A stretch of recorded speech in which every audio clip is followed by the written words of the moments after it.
के हरदा में बड़ा धमाका। अवैध पटाखा फैक्ट्री में ब्लास्ट।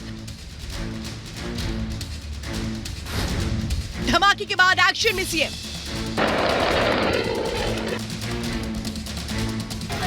मध्य प्रदेश के हरदा में उस समय हड़कंप मच गया जब वहां अवैध रूप से चल रही पटाखा फैक्ट्री में अचानक आग लग गई। पटाखा फैक्ट्री में आग से धमाके होने लगे जिससे आसपास के कई घर चपेट में आ गए।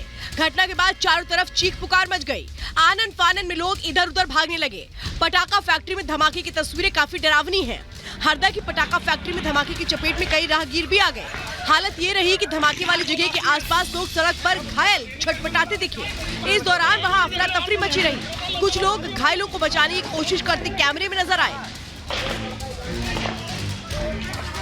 हरदा के अवैध पटाखा फैक्ट्री में धमाके की खबर मिलते ही प्रशासनिक टीम एक्शन में आ गई। आनन फानन में अधिकारियों ने घटना स्थल पर पहुंचकर राहत और बचाव काम शुरू किया।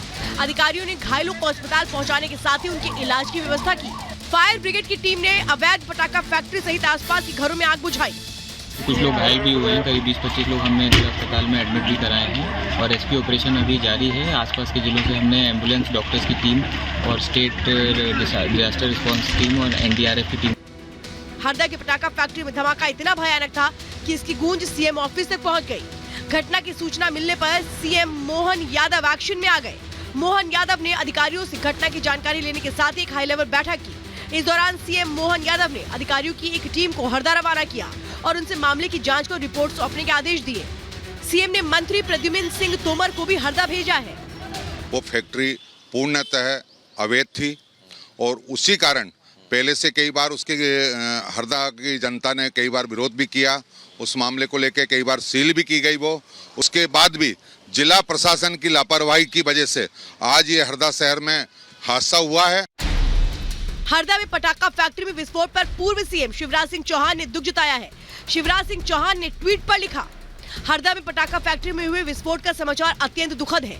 ईश्वर से इस हृदय विदारक हादसे में फंसे सभी नागरिकों की कुशलता और घायलों के शीघ्र स्वस्थ होने की प्रार्थना करता हूँ। लोगों का अभी तक अधिकृत रूप से बताया है कि 6 लोग की जान गई है और लगातार मलबा हटाने का और मौके पर जो हमारी एसडीआरएफ की टीम है, एसडीआरएफ के एडीजी भी हमारे साथ यहाँ पर आए हैं। हरदा के अवैध पटाखा फैक्ट्री में धमाके पर सियासत शुरू हो चुकी है। कांग्रेस ने धमाके के पीछे सरकार और प्रशासन की लापरवाही को जिम्मेदार ठहराया है। कांग्रेस जिला अध्यक्ष ओम पटेल ने बताया कि पटाखा फैक्ट्री को अवैध रूप से रिहायशी इलाके में चलाया जा रहा था। स्थानीय लोगों ने इसकी कई बार शिकायत की लेकिन प्रशासन ने कोई कार्रवाई नहीं की।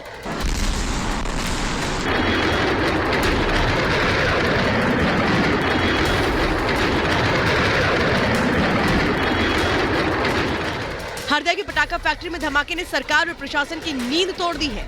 सीएम मोहन यादव खुद एक्शन में है तो विपक्ष को सरकार पर सवाल उठाने का मौका मिल गया है।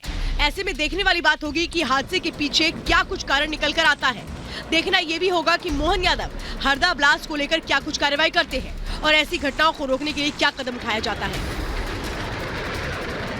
Bureau report, Republic Bharat.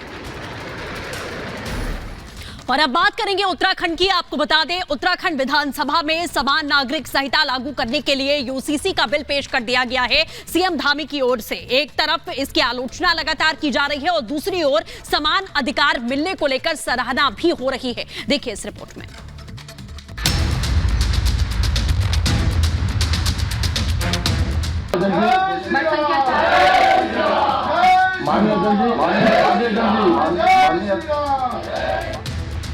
समान नागरिक संहिता उत्तराखंड विधेयक 2024 को प्रस्तावित करने हेतु सदन की अनुज्ञा चाहता हूँ। कानून समान फिर क्यों घमासान। एक देश एक विधान, यूसीसी है समाधान। बहुविवाह पर रोक, 3 तलाक पर चोट। आज का दिन उत्तराखंड के इतिहास में दर्ज हो गया है। देवभूमि के लोगों को समान अधिकार देने की नियत से मुख्यमंत्री पुष्कर सिंह धामी ने आजाद भारत का पहला यूनिफॉर्म सिविल कोड बिल सदन के पटल पर रख दिया। सदन में बिल पेश होते ही सत्ता पक्ष में वंदे मातरम और भारत माता की जय के नारों से बिल का स्वागत किया गया। वहीं विपक्ष इस बिल पर सियासत जारी रखे हुए है। यूसीसी बिल को पटल पर रखते ही विपक्ष ने हंगामा शुरू कर दिया, जिसके बाद सदन को कुछ समय के लिए स्थगित करना पड़ा। सूत्रों की माने तो धामी सरकार के समान नागरिकता अधिकार वाले इस मसौदे में करीब 400 धाराएं हैं, जिनके जरिए अलग अलग धर्मों के पर्सनल कानून खत्म करके समाज में व्याप्त विसंगतियों को दूर किया जाएगा। समान आचार संहिता आने के बाद अगर आप देखेंगे तो महिलाओं के अधिकारों की इससे बहुत बड़ी रक्षा होगी, जो और इसमें किसी धर्म के किसी भी क्षेत्र में खनन नहीं किया गया है, लेकिन केवल महिलाओं को अधिकार देने की बात कही गई है। इसमें केवल एक समान इस राज्य के हर नागरिक को एक ही कानून से किस तरह से हाँका जाए। धामी सरकार यूसीसी बिल लागू करके जहां उत्तराखंड के लोगों को समान अधिकार देने जा रही है, वहीं बहुविवाह और 3 तलाक जैसी कुरीतियों पर लगाम भी लगाने जा रही है। यूसीसी बिल की जरूरत क्यों पड़ी और इसके लागू होने से किस तरह के बदलाव देखने को मिलेंगे, ये समझना जरूरी है। यूसीसी से सिविल कानून को मजबूती मिलेगी। शादी और संपत्ति से जुड़े मामले सिविल कानून में आते हैं। भारत में अलग अलग धर्मों के लोग रहते हैं, ऐसे में कई धर्मों में पर्सनल लॉ काम करता है, जैसे अल्पसंख्यक समुदाय में मुस्लिम पर्सनल लॉ बोर्ड, हिंदू की शादी के लिए हिंदू मैरिज एक्ट लागू है। ऐसे में यूसीसी के जरिए पर्सनल लॉ खत्म हो जाएगा और देश के सभी नागरिकों को समान अधिकार मिलेंगे। यूसीसी लागू होने से महिलाओं समेत बच्चों को भी कई तरह के अधिकार मिलेंगे। उत्तराखंड में यूसीसी लागू होने से प्रदेश में बहुविवाह पर रोक लगेगी। लड़कियों को पैतृक संपत्तियों में अधिकार मिलेगा। मुस्लिम महिलाओं को भी गोद लेने का अधिकार मिल जाएगा। 3 तलाक खत्म होने के साथ ही तलाक की प्रक्रिया में समान अधिकार मिल जाएगा। जायज और नाजायज संतान का भेद खत्म हो जाएगा। नाजायज बच्चों को भी संपत्ति में अधिकार मिल सकेगा। साथ ही सभी वर्गों में बेटे की तरह ही बेटी को भी पैतृक संपत्ति में हिस्सा मिल सकेगा। उत्तराखंड में यूसीसी बिल लागू करने का कई जगह पर स्वागत किया गया, तो वही विपक्ष धार्मिक सियासत करने से बाज नहीं आ रहा। भारत को विकास की ओर ले जाना है, 2047 देखना, तो क्यों ना एक कानून बने, सबके लिए कानून होना चाहिए।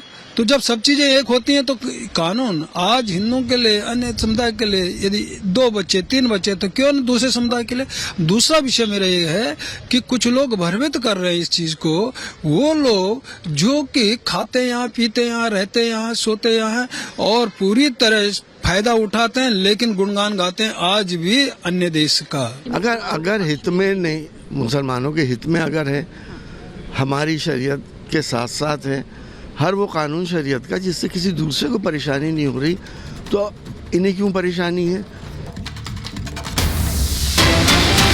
बड़ी खबर आपको बताएं, राजस्थान में भी यूसीसी की तैयारी है। राजस्थान के मंत्री कन्हैया लाल चौधरी की तरफ से बयान दिया गया है। यूसीसी की तैयारी है, कहना है कन्हैया लाल का, और जल्द यूसीसी लागू करेंगे। जिस तरीके से यूसीसी बिल लाया गया है उत्तराखंड में, वैसी तैयारी राजस्थान में भी हो रही है। मंत्री कन्हैया लाल कह रहे हैं कि राजस्थान में भी हम तैयारी जो है वो यूसीसी को लेकर कर रहे हैं। बिल्कुल, तो आप देखिए कि राजस्थान से भी अब ये बड़ी खबर आ गई है। एक तरफ आप देख रहे हैं कि उत्तराखंड में किस तरीके से साफ तौर पर यूसीसी बिल पेश किया गया, अब राजस्थान में भी तैयारी।